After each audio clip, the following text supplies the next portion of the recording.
บายดีวันนี้พบกับเดียร์ฟาร์มเนาะวันนี้เราจะมาอัปเดตลูกไก่แรกอายุ1 อาทิตย์เนาะเราก็จะมาชมบรรยากาศในฟาร์ม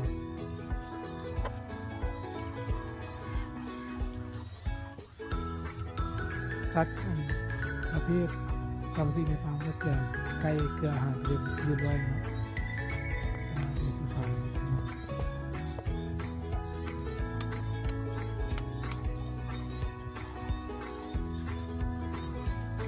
ก็จะมาอัปเดตสมาชิกที่แตกออกจากตู้มือใหม่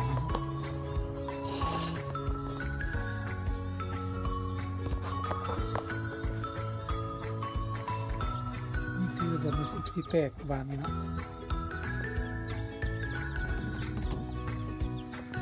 แต่พอไม่มีอยู่นี่ก็กำลังแตกไปเอาแบบย่างสมฟางเนาะบรรยากาศยามแรงเดี๋ยวนี้ก็ประมาณ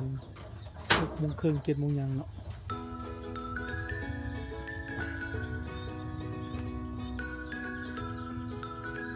จะมาเบิ่งกบกันเลยเนาะกบให้ได้เดือนกับสาวเนี่ยนี่ไงตัวไม่เห็นตัวกบอันนี้คือการทดลองกบคนดู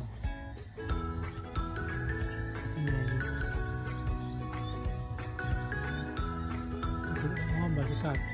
ฟาร์มมา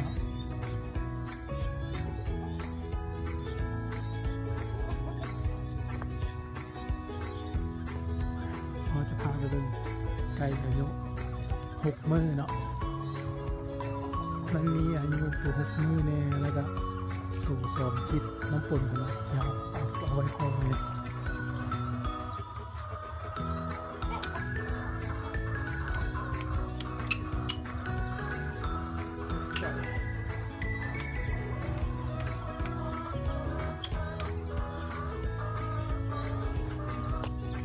คือเนาะอาไก่ที่ได้อาทิตย์หนึ่งอาทิตย์หนึ่งอาทิตย์ป่ามันจะมีตัวไก่2 อาทิตย์แล้วก็อาทิตย์หนึ่งที่ประมาณ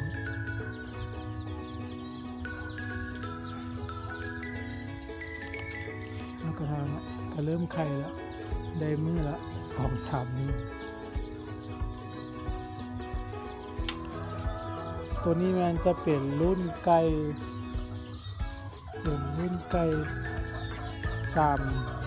30 มื้อเนาะรุ่นไก่เดือนหนึ่งเป็นมันจะเป็นใหญ่ประมาณ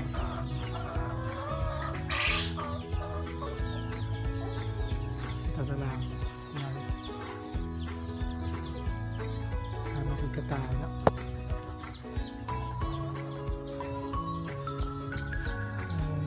เริ่มคุย